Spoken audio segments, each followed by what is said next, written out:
Richard Kuklinski, the Iceman. Richard Kuklinski did not look like a monster. He looked like a normal man, a husband, a father. Neighbors described him as quiet and private, someone who kept to himself. But behind that ordinary life was a secret that would shock the world. Kuklinski claimed he worked as a contract killer for organized crime families across the United States. According to him, murder wasn't personal. It was business. He said people were marked for death because they were liabilities, witnesses, rivals, or simply problems that needed to disappear. What disturbed investigators the most was not just what he said, but how he said it. No emotion, no regret, just calm explanations. In later interviews, Kuklinski described killing like routine work, as if it were no different from any other job. He spoke about death without raising his voice. Without hesitation, psychologists noticed something deeply unsettling. Kuklinski didn't describe anger. He didn't describe pleasure. He described efficiency. To him, killing was a transaction, a service provided, a task completed, and when it was over, he went home to his family as if nothing had happened. Eventually, law enforcement caught up with him. After a long investigation involving undercover operations and recorded conversations, Kuklinski was arrested and convicted of multiple murders. Behind bars, he made even more shocking claims, that he had killed dozens more. But here's where the story becomes darker. Not every confession could be proven. Some investigators believe Kuklinski exaggerated his role. Others believe many of his crimes will never be confirmed. And that uncertainty is what makes his story so terrifying. Because if even part of what he claimed was true, then he wasn't alone. Richard Kuklinski's story ends here. But his story leaves behind an uncomfortable truth. If one man could kill so calmly for money, then others were doing it too. The next man didn't kill because he wanted money for himself. He killed to prove his loyalty. And in the end, that loyalty would cost him his life. Roy DeMeo loyalty that turned lethal. Roy DeMeo was not a man who worked alone. Unlike the previous story, this was not a quiet life hidden behind family dinners and suburban streets. Roy DeMeo lived deep inside the criminal underworld.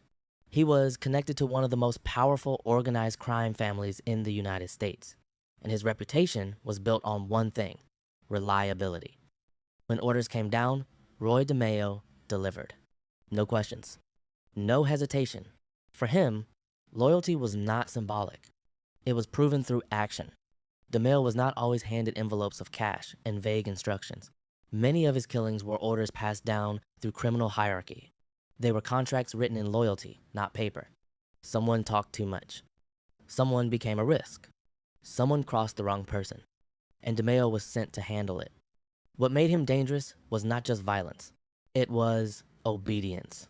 Those around him knew that once DeMeo was involved, the situation was already beyond saving. People trusted Roy DeMeo. That trust is what made his presence so deadly. Associates felt safe around him. They talked freely. They let their guard down. And that was often the last mistake they ever made. Investigators later described DeMeo as someone who could switch between friendliness and brutality without warning. To him, those were not opposites. They were tools. But power inside the criminal world has a lifespan. As law enforcement pressure increased, Roy DeMeo became a liability.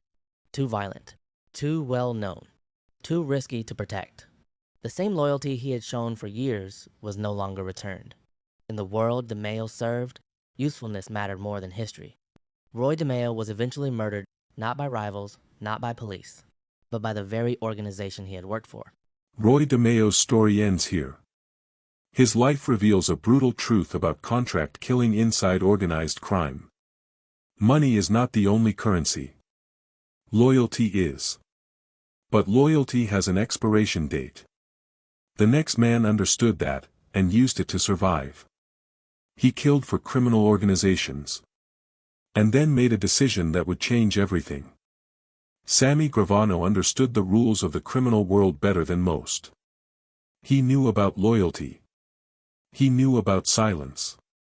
And most importantly, he knew about consequences.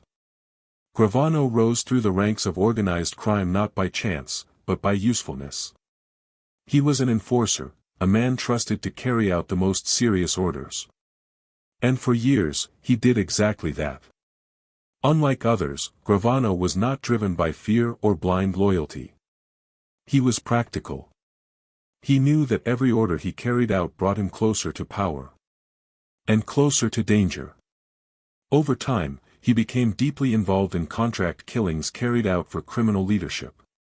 Murders ordered not out of emotion, but strategy. Each decision was calculated. Each life taken was justified as necessary.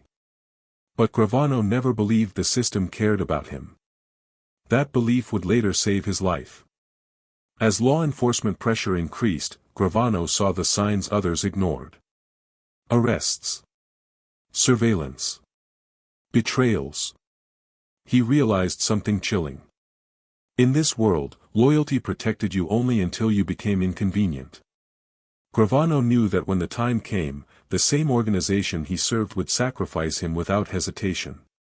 So he made a choice few ever dared to make. He talked. Sammy Gravano became one of the highest-ranking members of organized crime to cooperate with authorities. He admitted involvement in multiple murders, acts he once justified as business. To many, he was a traitor. To others, a survivor. His testimony helped dismantle powerful criminal networks. But cooperation did not erase his past. Gravano would later face consequences again, proof that even escape from one life does not guarantee redemption. Sammy Gravano's story ends here. His choice exposed a brutal reality. In the world of contract killing, loyalty is temporary. And betrayal can be a survival strategy. But the next man did not survive by talking. He believed silence was strength.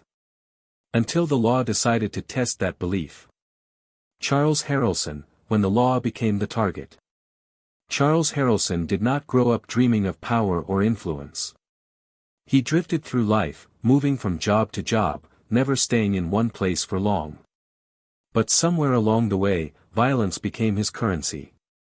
Unlike the men before him, Harrelson was not deeply rooted in criminal organizations. He operated on the edges, a freelancer in a world that rewarded desperation. And eventually, someone came to him with an offer. Harrelson accepted work that most criminals would refuse. He was willing to kill for money. And he did not care who the target was. When investigators later pieced together his crimes, one detail stood out. This was not about loyalty. This was not about hierarchy. This was about arrogance. Harrelson believed he was smarter than the system. That he could take dangerous contracts and walk away untouched. That belief would destroy him. One contract changed everything. Harrelson was convicted of murdering a federal judge, an act that shocked the nation and triggered an immediate, relentless investigation. This was no longer a hidden crime buried in the underworld. This was a direct attack on the justice system itself. Law enforcement response was swift and unforgiving. There would be no quiet disappearance. No protection. No escape. Harrelson was sentenced to life in prison. Behind bars, he made bizarre statements and wild claims. Attempts to maintain relevance, power, and mystery. But none of it mattered anymore. The man who believed he could outsmart the law spent the rest of his life confined by it. His story became a warning. Some contracts don't just end careers. They erase futures. Charles Harrelson's story ends here. Each man so far believed he understood the rules of contract killing. Money. Loyalty. Silence. But the final man believed something else entirely. He believed intelligence made him untouchable. And that belief would lead to his complete unraveling. Thomas Patera did not look like a criminal. He was educated.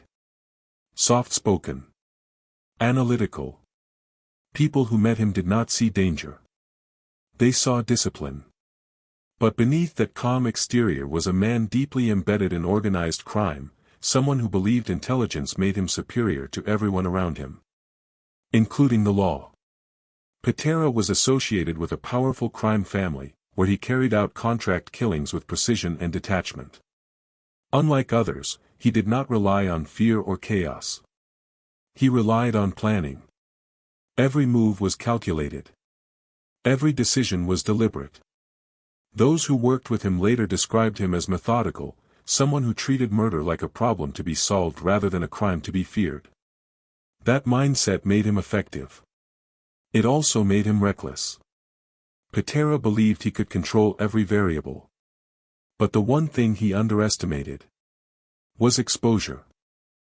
As investigations closed in, evidence began to surface: testimony, records, connections that could no longer be ignored. The same attention to detail that once protected him now worked against him. Every pattern left behind told a story. And eventually, that story reached a courtroom. Thomas Patera was convicted and sentenced to life in prison. There would be no deals. No redemption arcs. No escape through cooperation. The man who believed intelligence placed him above consequence would spend the rest of his life confined by it. Silent. Contained. Finished. Thomas Patera's story ends here. 5 men. 5 different paths. Some killed for money. Some for loyalty. Some for survival. But they all shared one belief. That contract killing was a profession they could control. They were wrong. John Martorano, following orders without question.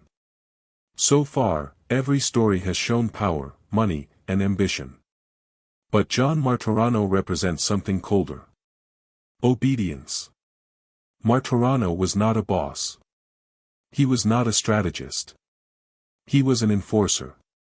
And in the criminal world he operated in, that made him extremely valuable. John Martorano worked closely with organized crime figures in Boston. His role was simple. When someone needed to be removed, Martorano was sent. He did not argue. He did not negotiate. He followed instructions exactly as they were given.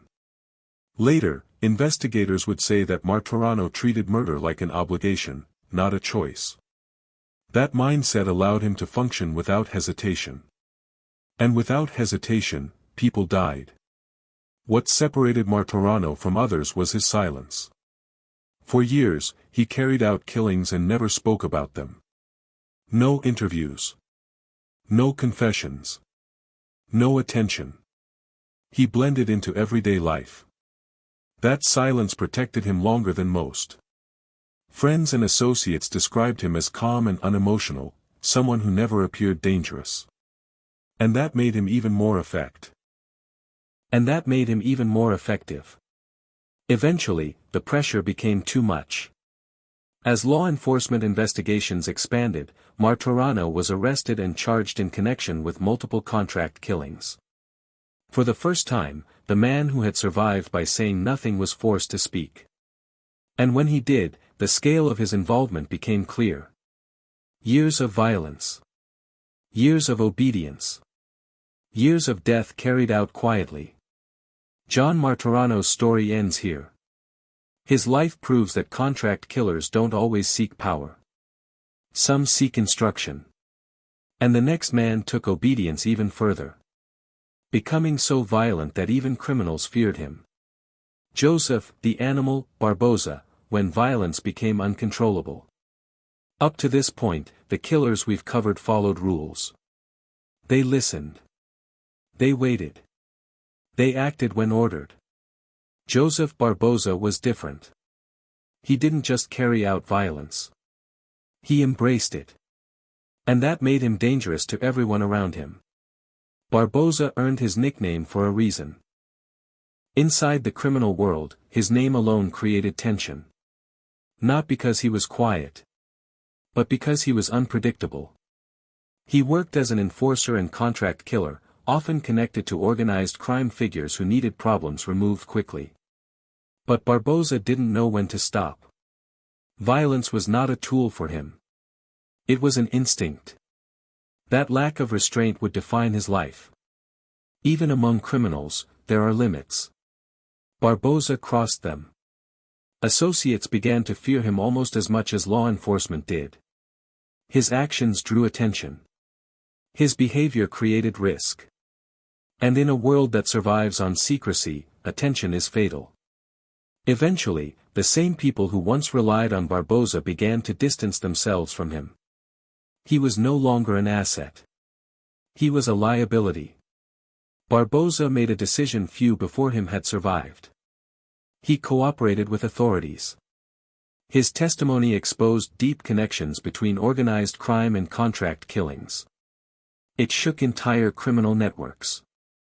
But cooperation comes at a cost. Protection never lasts forever. And enemies never forget. Joseph Barboza's story ends here. His life shows what happens when violence loses control. But the next man believed control could be restored.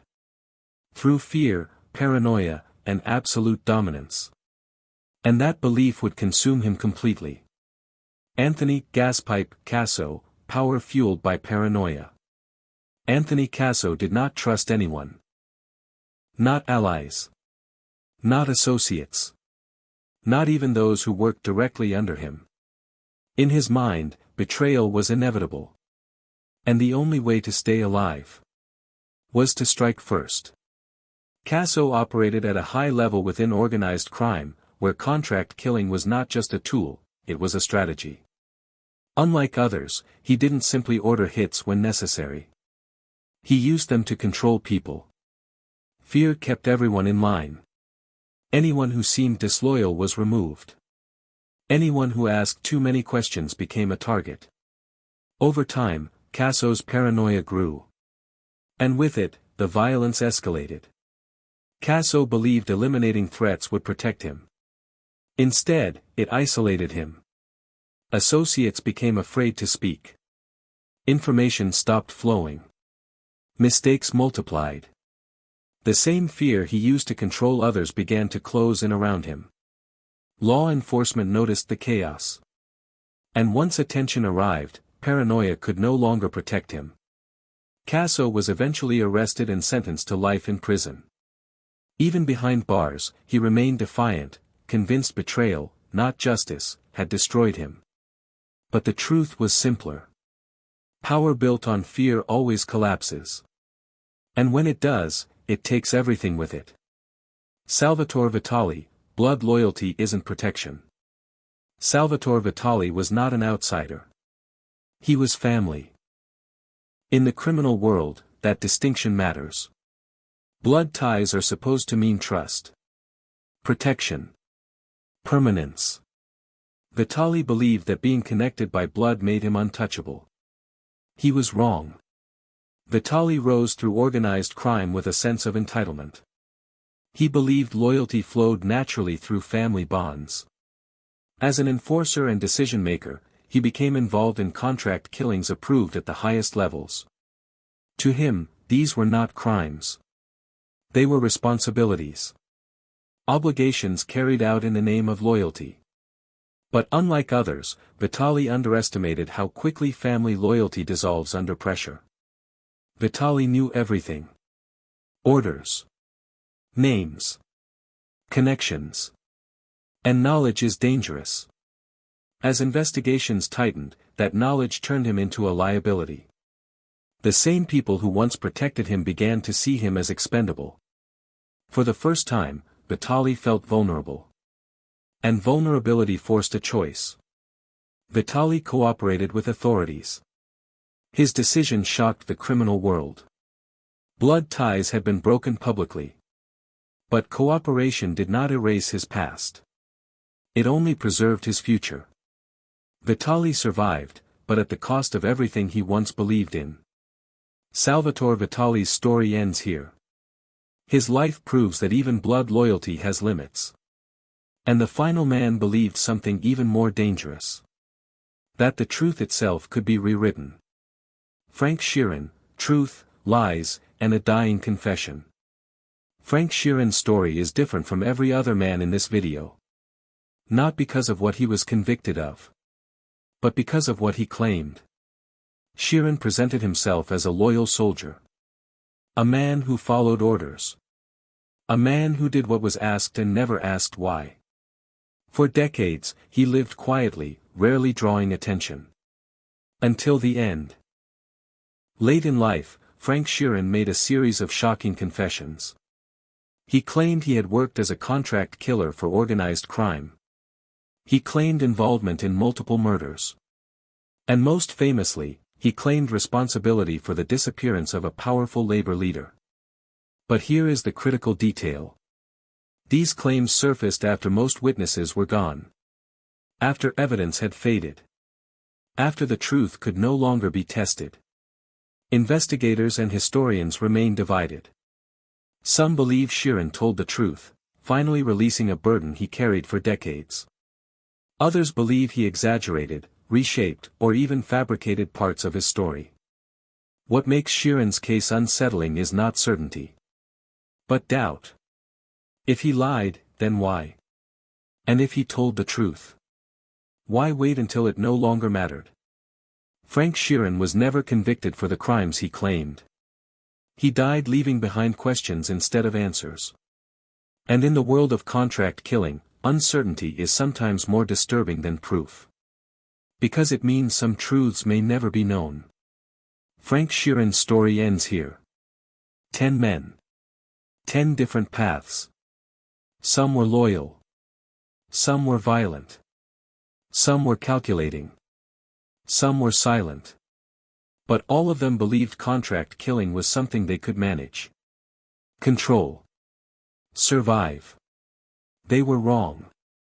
Because in the end, money fades. Loyalty breaks. Silence collapses.